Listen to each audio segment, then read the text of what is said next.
Welcome to GK with Ritesh YouTube channel. आज हम देखेंगे वाईसीटी बुक में से फिजिक्स के प्रीवियस ईयर क्वेश्चंस। ये सभी क्वेश्चंस रेलवे के प्रीवियस ईयर क्वेश्चंस है, तो रेलवे के आने वाली सभी एग्जाम के लिए ये क्वेश्चंस मोस्ट इम्पॉर्टेंट है। आज का फर्स्ट क्वेश्चन, 200 ग्राम द्रव्यमान वाली एक वस्तु का उसकी 10 जूल गतिज ऊर्जा के साथ संवेग होगा। यहाँ पे हमें संवेग निकालना है और गतिज ऊर्जा दी है, तो हमें सबसे पहले गतिज ऊर्जा का फॉर्मूला लगाना पड़ेगा और v की वैल्यू निकालनी पड़ेगी। गतिज ऊर्जा का फॉर्मूला होता है हाफ mv² और गतिज ऊर्जा दी है 10 जूल। जहाँ पे m का मान दिया है 200 ग्राम, तो हमें इसको केजी में कन्वर्ट करने के लिए 1000 से डिवाइड करना पड़ेगा। तो यहाँ पे m का मान आया 0.2 और v का मान निकालना है और काइनेटिक एनर्जी दी है 10 जूल। तो इससे इसका कैलकुलेशन करने के बाद तो यहाँ पे v की वैल्यू आएगी 10 मीटर प्रति सेकेंड। तो हमें संवेग निकालना है। संवेग का फॉर्मूला होता है द्रव्यमान इंटू वेग, जहाँ पे द्रव्यमान दिया है 0.2 kg और वेग दिया है 10 मीटर प्रति सेकेंड। तो संवेग आएगा 2 kg मीटर प्रति सेकेंड। तो संवेग होगा 2 kg मीटर प्रति सेकेंड। नेक्स्ट क्वेश्चन, सबसे उचित विकल्प चुनें। संवेग में होता है, इसका जो सही आंसर है वो ऑप्शन नंबर सी, परिमाण और दिशा। संवेग में परिमाण और दिशा होता है। संवेग में परिमाण और दिशा दोनों होते हैं, क्योंकि संवेग एक सदिश राशि है। नेक्स्ट क्वेश्चन, यदि संवेग और वेग दिया हुआ हो तो द्रव्यमान ज्ञात करने के लिए प्रयुक्त सूत्र होगा। इसका जो सही आंसर है वो ऑप्शन नंबर बी, P/V। किसी वस्तु के द्रव्यमान तथा वेग के गुणनफल को उस वस्तु का संवेग कहते हैं। तो द्रव्यमान ज्ञात करने के लिए फॉर्मूला होगा P/V, जहाँ पर P संवेग है और V वेग है। नेक्स्ट क्वेश्चन, द्रव्यमान और वेग का गुणनफल है। इसका जो सही आंसर है वो ऑप्शन नंबर बी, संवेग। द्रव्यमान और वेग का गुणनफल संवेग है। किसी भी वस्तु के द्रव्यमान व वेग के गुणनफल को संवेग कहते हैं।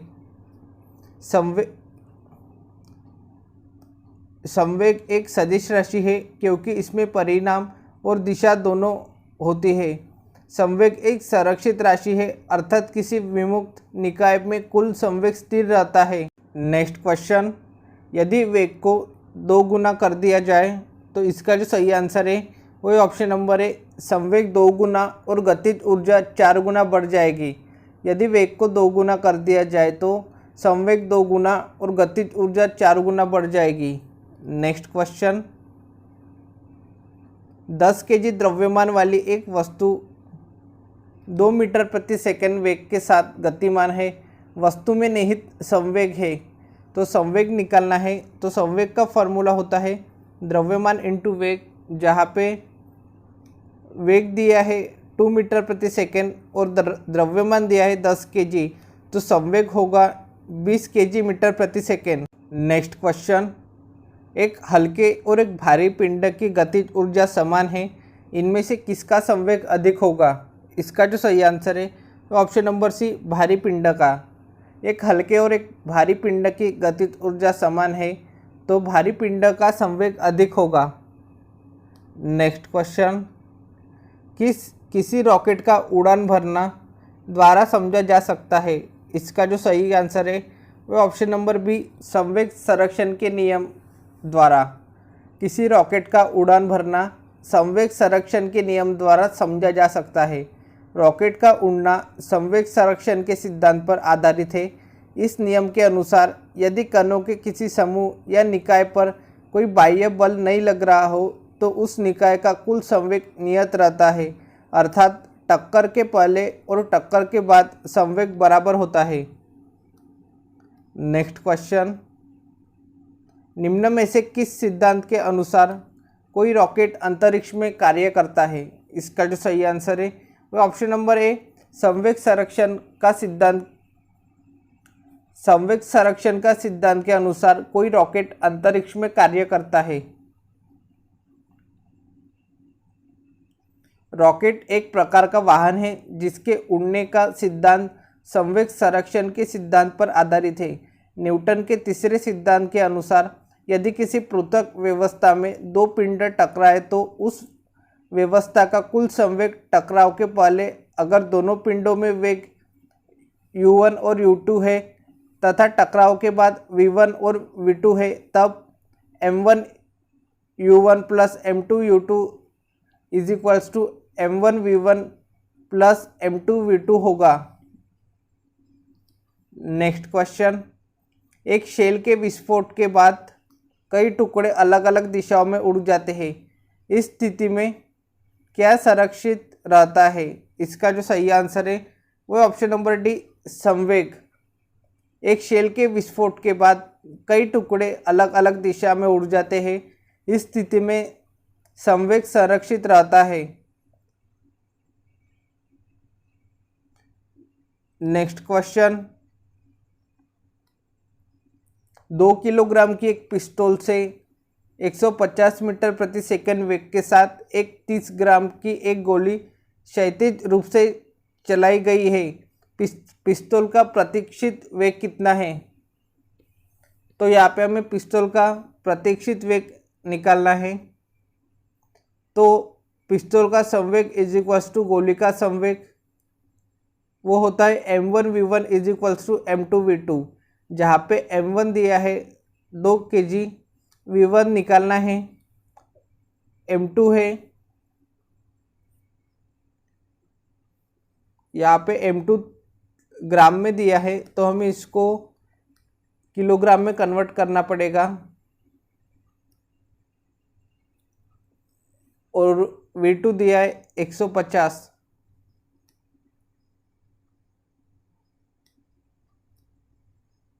तो ये 0 से 0 जाएगा। ये 5 से 3 बार, 5 से 2 बार, तो यहाँ पे होगा 9/2 जो कि होता है 4.5। तो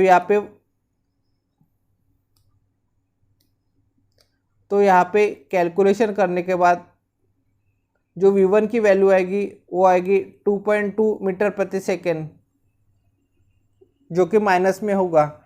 यह वेग दागी गई गोली के विपरीत दिशा में है तो प्रतीक्षित वेग -2.25 मीटर प्रति सेकेंड होगा।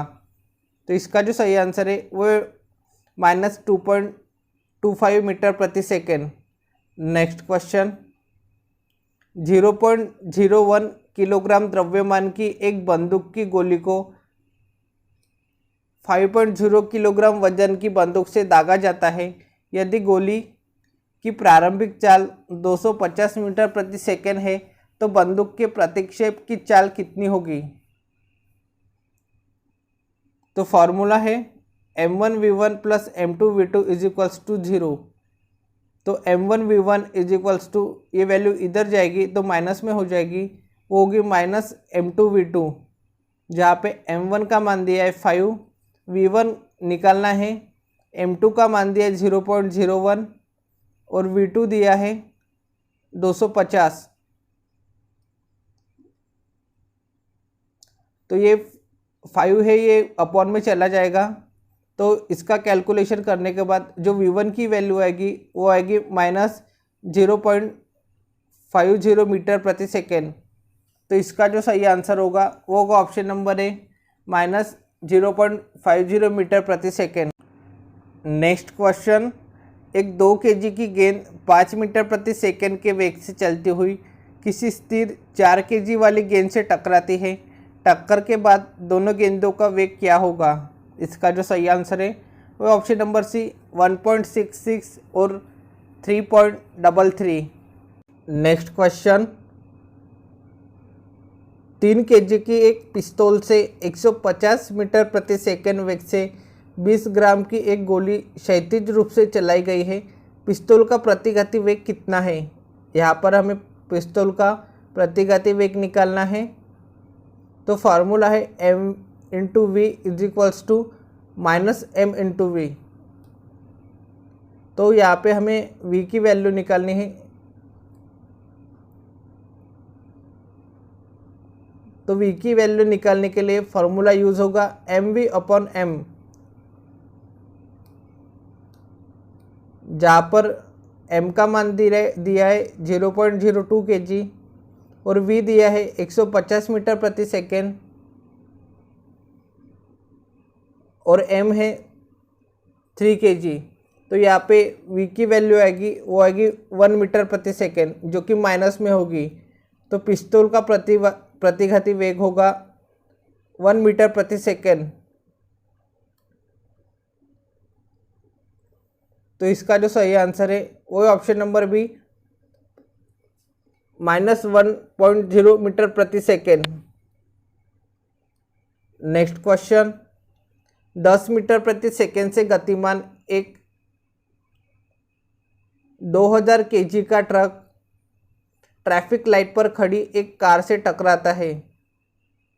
टकराव के बाद दोनों एक साथ 8 मीटर प्रति सेकेंड की गति से चलते हैं। कार का द्रव्यमान है। यहाँ पे हमें कार का द्रव्यमान निकालना है। m1 की वैल्यू है 2000 किलोग्राम, v1 दिया है 10 मीटर प्रति सेकेंड, v की वैल्यू है 8 मीटर प्रति सेकेंड। तो v2 निकालना है। तो यहाँ पे फॉर्मूला लगेगा m1v1 plus m2v2 is equals to m1 plus m2 is into v। यहाँ पे m1 दिया है 2000 जूल और v1 है 10 मीटर प्रति सेकेंड। इनका मल्टीप्लिकेशन करने के बाद जो वैल्यू आएगी वो आएगी 20,000 और v2 की वैल्यू 0 है, तो ये पूरी वैल्यू 0 हो जाएगी। m1 है 2000 जूल और m2 की वैल्यू निकालनी है और v दिया है 8 मीटर प्रति सेकेंड। तो ये 20,000 इधर आ जाएगा और 8 से मल्टीप्लाई करने के बाद जो आएगा वो आएगा 16,000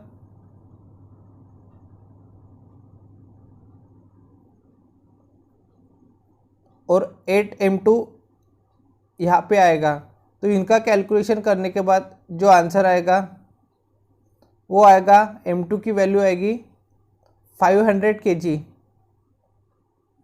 तो m2 की वैल्यू होगी 500 kg।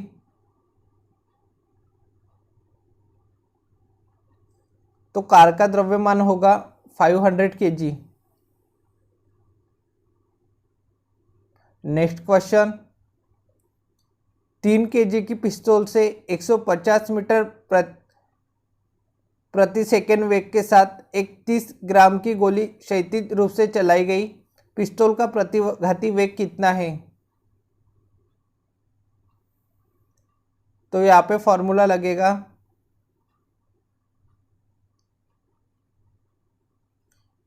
mv/m, जहाँ पे m का मान दिया है 0.03 kg और v दिया है 150 मीटर प्रति सेकेंड और m का मान है जो कि होता है बंदूक का द्रव्यमान, वो है 3 किलोग्राम। तो इनका जो कैलकुलेशन करने के बाद जो प्रतिघाती वेग आएगा वो आएगा -1.5 मीटर प्रति सेकेंड। तो प्रतिघाती वेग होगा -1.5 मीटर प्रति सेकेंड। नेक्स्ट क्वेश्चन, 12 ग्राम द्रव्यमान की एक गोली को एक राइफल से दागा जाता है। गोली इसके बैरल से होकर जाने में कुल 0.006 सेकंड का समय लेती है और इसे 300 मीटर प्रति सेकंड के वेग से छोड़ती है। राइफल द्वारा गोली पर आरोपित बल क्या है। तो गोली का द्रव्यमान दिया है 12 ग्राम, हमें इसको केजी में कन्वर्ट करने के लिए 1000 से डिवाइड करना पड़ेगा। तो गोली का द्रव्यमान आएगा 0.012 किलोग्राम। गोली का अंतिम वेग है 300 मीटर प्रति सेकेंड, समय दिया है 0.006 सेकेंड। तो यहाँ पे फॉर्मूला लगेगा F is equals to ma, जहाँ पे m द्रव्यमान और a त्वरण है, और त्वरण होता है v minus you upon T. ये वैल्यू फॉर्मूले में पुट करने के बाद m का मान दिया है 0.012, v है 300 मीटर प्रति सेकेंड,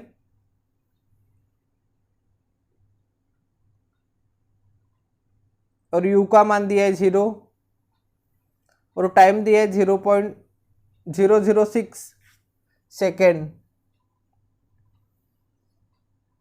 तो ये कैलकुलेशन करने के बाद जो आंसर आएगा वो आएगा 600 न्यूटन। तो राइफल द्वारा गोली पर आरोपित बल होगा 600 न्यूटन, जो कि ऑप्शन नंबर डी में। नेक्स्ट क्वेश्चन, वह भौतिक राशि है जो कभी भी ऋणात्मक नहीं हो सकती। इसका जो सही आंसर है वो है ऑप्शन नंबर ए, दूरी। दूरी वह भौतिक राशि है जो कभी भी ऋणात्मक नहीं हो सकती। दूरी अदिश राशि है जो कभी ऋणात्मक नहीं होती, जबकि बल, त्वरण एवं वेग सदिश राशि है जिनका मान धनात्मक, ऋणात्मक और शून्य तीनों हो सकते हैं। नेक्स्ट क्वेश्चन का उपयोग एक वस्तु की समग्र गति का वर्णन करने और किसी दिए गए समय पर इसकी प्रारंभिक स्थिति के संदर्भ में अंतिम स्थिति का पता लगाने के लिए किया जाता है। इसका जो सही आंसर है वो ऑप्शन नंबर सी, दूरी और विस्थापन। दूरी और विस्थापन का उपयोग एक वस्तु की समग्र गति का वर्णन करने और किसी दिए गए समय पर इसकी प्रारंभिक स्थिति के संदर्भ में अंतिम स्थिति का पता लगाने के लिए किया जाता है।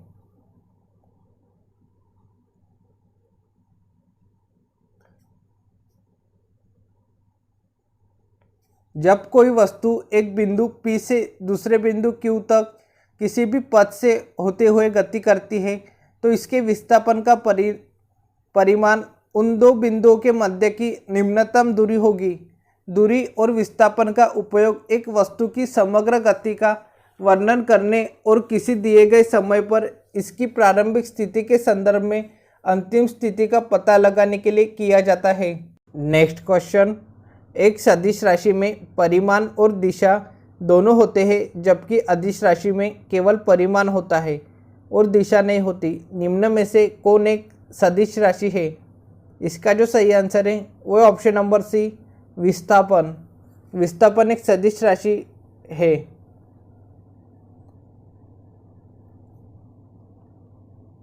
जिन भौतिक राशि में परिमाण होता है परंतु दिशा नहीं होती उसे अदिश राशि कहा जाता है, जबकि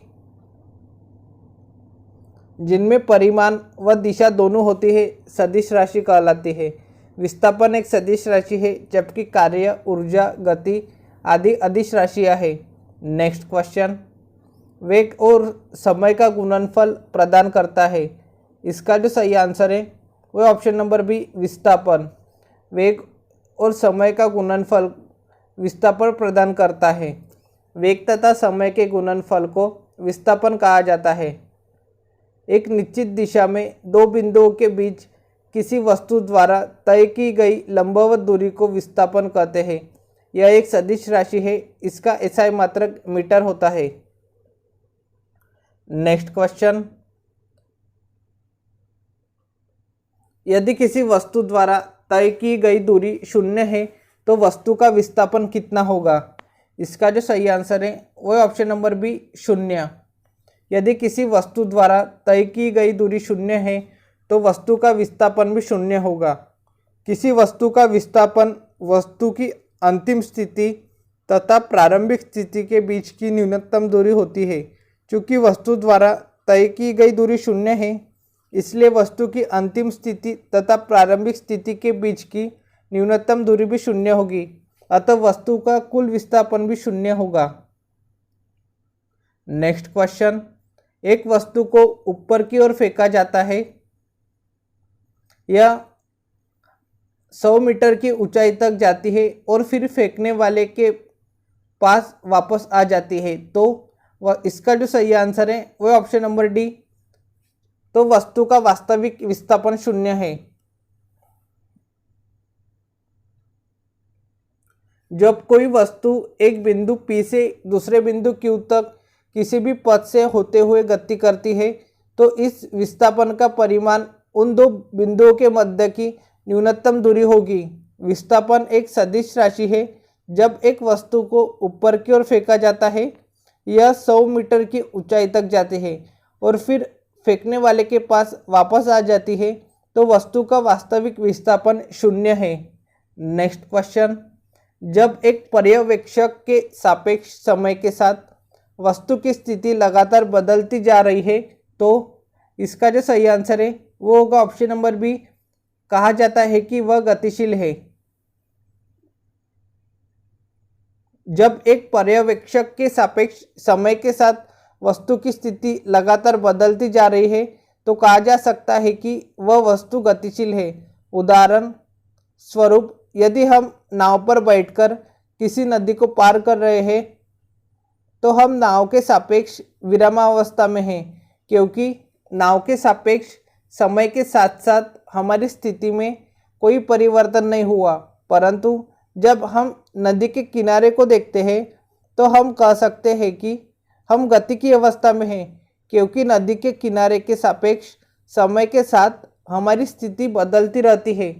नेक्स्ट क्वेश्चन, एक चालक समान गति से अपनी कार को चलाता है और 60 सेकेंड में 288 मीटर की दूरी तय करता है। गति ज्ञात करें।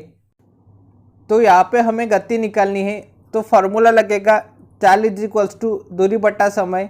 दूरी दी है 288 मीटर और समय दिया है 60 सेकेंड, तो चाल होगी 4.8 मीटर प्रति सेकेंड। तो इसका जो सही आंसर है वो ऑप्शन नंबर है 4.8 मीटर प्रति सेकेंड। नेक्स्ट क्वेश्चन, किरण 90 मीटर लंबे पुल में तैरती है, एक छोर से दूसरे छोर तक और फिर वहां से वापस उसी सीधे पथ पर तैरकर वह 2 बार में 360 मीटर की दूरी तय करती है। किरण का औसत वेग ज्ञात करें। इसका जो सही आंसर है वो ऑप्शन नंबर है 0 मीटर प्रति सेकेंड। क्योंकि किरण जहाँ से चलती है वही वापस आ जा रही है, अतः उसका विस्थापन 0 होगा, इसलिए वेग = 0 मीटर प्रति सेकेंड होगा। नेक्स्ट क्वेश्चन, किसी वस्तु का त्वरण इसके में प्रति इकाई समय में हुआ परिवर्तन है। इसका जो सही आंसर है वो ऑप्शन नंबर है वेग में। किसी वस्तु का त्वरण इसके वेग में प्रति इकाई समय में हुआ परिवर्तन है। किसी वस्तु के स्थिति बदलने की दर को वेग कहते हैं। वेग एक सदिश राशि है क्योंकि इसमें परिमाण और दिशा दोनों होते हैं, जबकि किसी वस्तु के वेग में परिवर्तन की दर को त्वरण कहते हैं। यह एक सदिश राशि है। इसका मात्रक मीटर प्रति सेकेंड स्क्वायर होता है। नेक्स्ट क्वेश्चन, निम्नलिखित में से कौन सी एक वेक्टर मात्रा है। इसका जो सही आंसर है वो ऑप्शन नंबर डी वेग।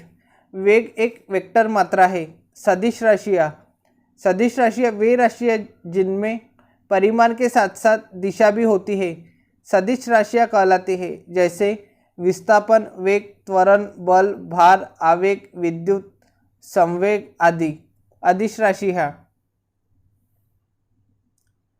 राशियाँ वे राशियाँ जिनका केवल परिमाण होता है, दिशा नहीं होती, अदिश राशियाँ कहलाती है, जैसे द्रव्यमान, दूरी, समय, चाल, दाब, कार्य, शक्ति, ताप, आयतन, विभव आदि। नेक्स्ट क्वेश्चन, फ्रेम के संदर्भ में जो समय का फंक्शन है वह वस्तु की स्थिति में परिवर्तन की दर क्या है, उसे क्या कहा जाता है। इसका जो सही आंसर है वह ऑप्शन नंबर सी वेग। किसी वस्तु की स्थिति बदलने की दर को वेग कहते हैं। यह एक सदिश राशि है जिसका मात्रक मीटर प्रति सेकेंड होता है। नेक्स्ट क्वेश्चन, सदिश राशि का उदाहरण क्या है। इसका जो सही आंसर है वह ऑप्शन नंबर सी वेग।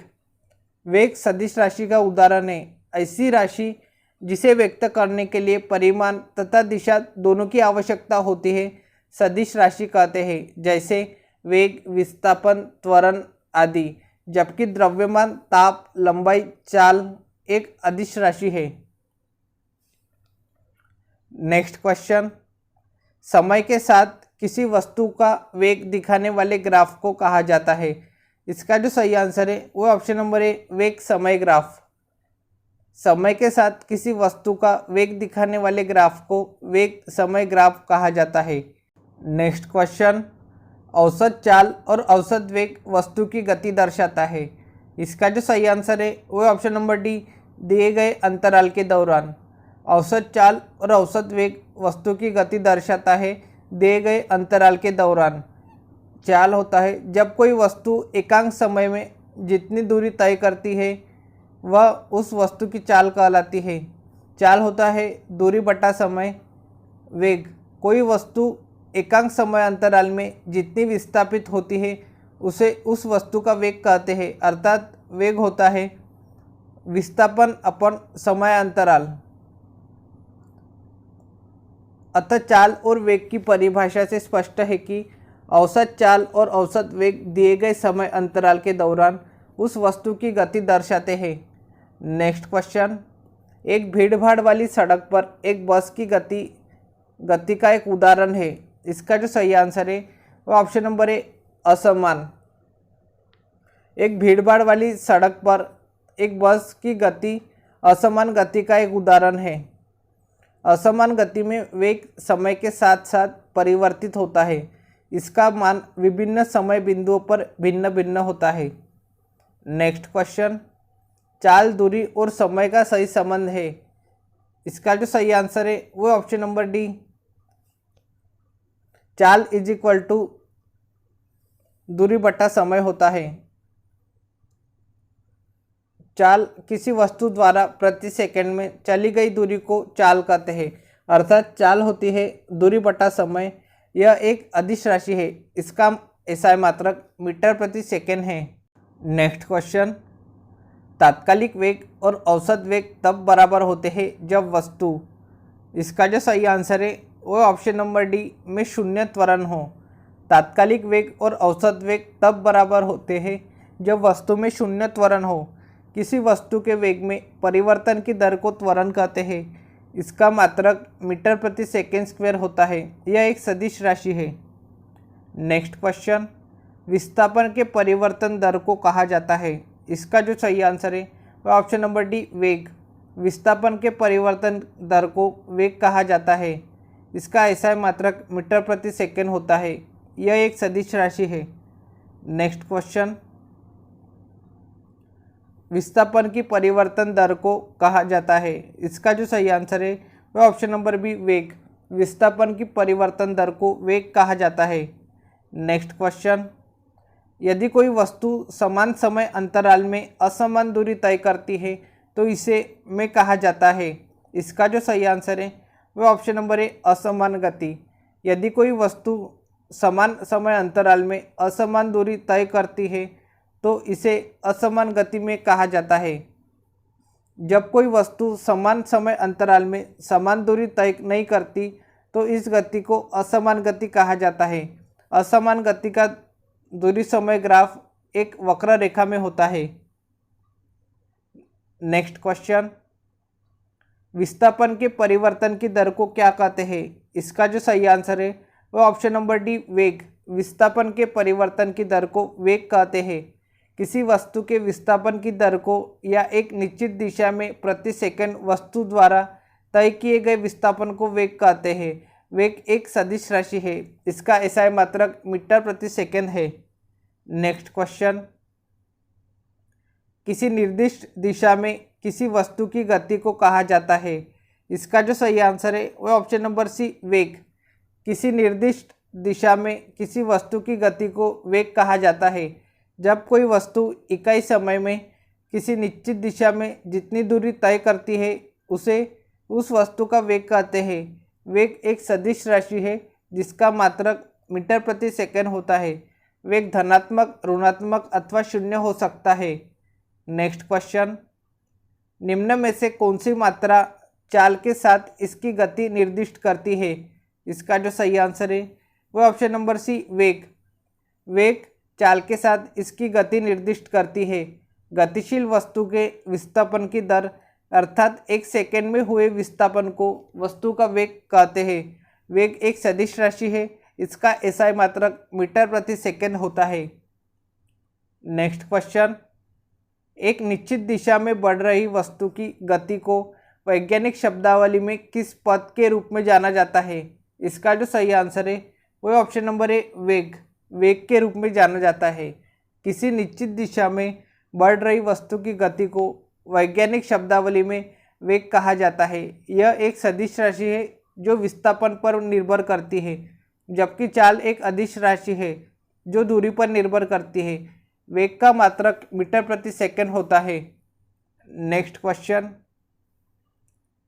समय के साथ विस्थापन में परिवर्तन की दर को कहा जाता है।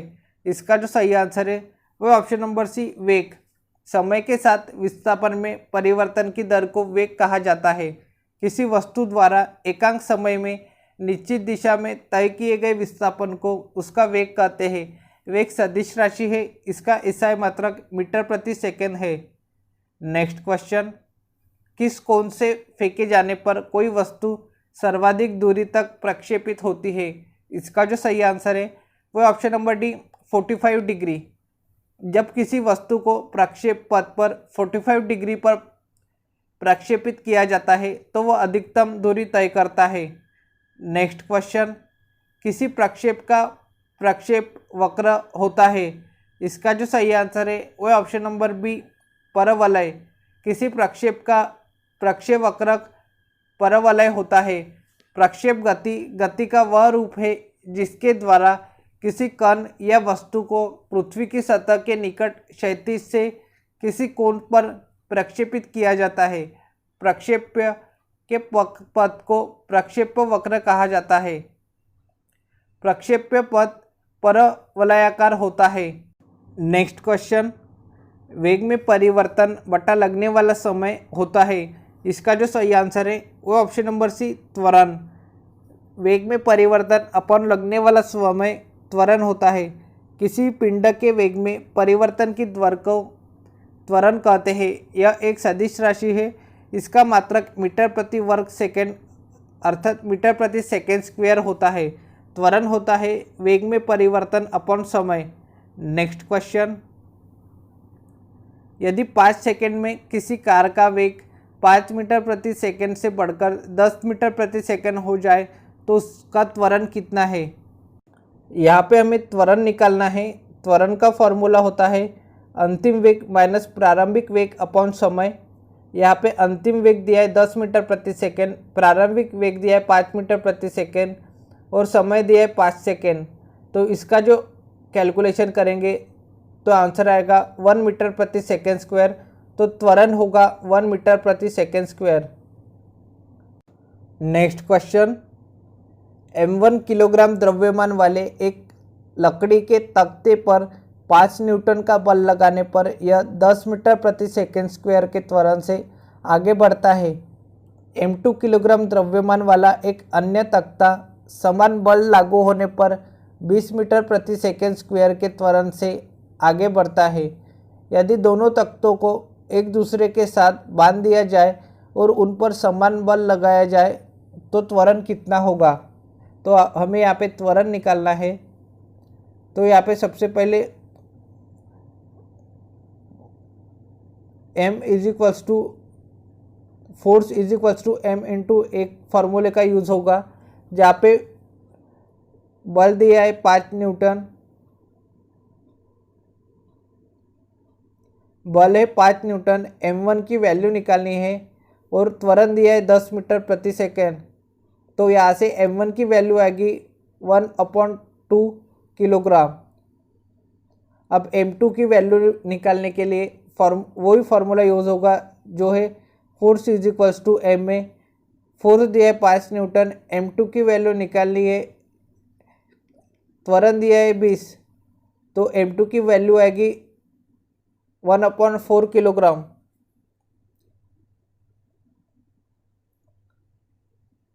तो m1 प्लस m2 की वैल्यू एडिशन करने के बाद जो m1 प्लस m2 यानी कि m आएगा वो आएगा 6/8 किलोग्राम, जो द्रव्यमान आएगा वो आएगा 6/8 किलोग्राम। तो हमें त्वरण निकालना है। तो यहाँ पे फॉर्मूला होगा फोर्स इज इक्वल्स टू द्रव्यमान इंटू त्वरण। यहाँ पे फोर्स दिया 5 न्यूटन, द्रव्यमान आया 6/8 किलोग्राम और त्वरण निकालना है। इसका जो कैलकुलेशन करेंगे तो त्वरण आएगा वो आएगा 6.67 मीटर प्रति सेकेंड स्क्वायर। तो त्वरण होगा 6.67 मीटर प्रति सेकेंड स्क्वायर। नेक्स्ट क्वेश्चन, जब 21 न्यूटन के एक बल को 3 किलोग्राम द्रव्यमान वाली वस्तु पर लगाया जाता है तो उत्पन्न त्वरण कितना होगा। तो यहाँ पे त्वरण निकालना है। तो फॉर्मूला है F is equals to ma, जहाँ पे फोर्स दिया है 21 न्यूटन, m का मान दिया है 3 kg और हमें त्वरण निकालना है।